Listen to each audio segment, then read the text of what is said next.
Vote পরবর্তী পর্বে নতুন করে বিতর্কে স্ট্রং রুমের নিরাপত্তা, সিসিটিভি ফুটেজে অচেনা ব্যক্তির উপস্থিতি, এই অভিযোগ ঘিরে শুরু হয়েছে নতুন করে জল্পনা। এই পরিস্থিতিতে বিজেপির পক্ষ থেকে কি দাবি? কলকাতা টিভির মুখোমুখি জোড়াসাঁকোর বিজেপি প্রার্থী বিজয় ওঝা, দেখুন। গতকাল রাত্রে একটা অভিযোগ ওঠে যে কেউ বা কারুর উপস্থিতি ওই সিসিটিভি সার্ভিলেন্সের মধ্যে, অর্থাৎ ওই স্ট্রং রুমের ভেতর দেখা গেছিল।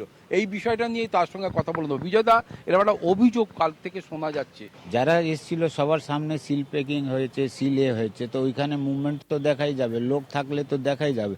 এতে দেখা যাচ্ছে যে সিসিটিভি সার্ভেলেন্সে এটা বোঝা যাচ্ছে যে ওখানে নজর তো আছে, ওনাদের লোকও তো নজর রেখেছে। কুণাল ঘোষ বলছেন যে একদিকে এই নেতাজি ইন্ডোর স্টেডিয়াম এবং ক্ষুদিরাম অনুশীলনী, কিন্তু দুটোই নাকি উত্তর কলকাতার 7টি কেন্দ্রের ব্যালট বক্স যেহেতু এখানে স্ট্রং রুমে রাখা আছে, তাই কোথাও গিয়ে আবার পুনরায় এর পুনরাবৃত্তি হতে পারে, কেউ বা কারা ভেতরে ঢুকতে পারে বা ট্যাম্পারিং এর একটা কেস কিছু হতে পারে।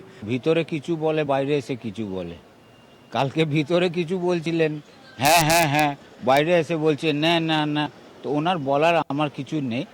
যদি উনি তো নিজে ক্যান্ডিডেট, এইখানে ঘর করে বসুক না, বারণ থোড়ে করছে। গণনা বা কাউন্টিং করার বিষয় নিয়ে নির্বাচন কমিশনের যে তৎপরতা এবং কেন্দ্রীয় বাহিনী যেভাবে তার সার্ভিলেন্স বা যেভাবে তারা রক্ষণাবেক্ষণ করছে, কতটা খুশি? দেখুন, ভোট কাকে দেবেন ওটা মানুষের কথা, মানুষের ভাবা।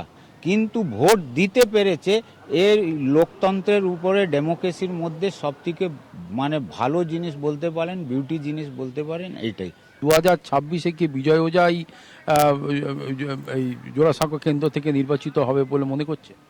বিজয় ওঝা তো 1 মাস 10 দিন পুরো বাড়ি বাড়িতে গিয়ে মানুষের সঙ্গে সংযোগ করেছি। তা ওইখানে যা আমি এক্সিট পোল মানুষের দেখেছি, ওতে আমার সন্দেহ নয় যে 4 তারিখে যে ডবল ইঞ্জিনের সরকার আসবে, ওর মধ্যে যে পদ্মর মালাটা হবে, ওতে সবথেকে প্রথম জোড়াসাঁকো থেকেই পদ্ম যাবে।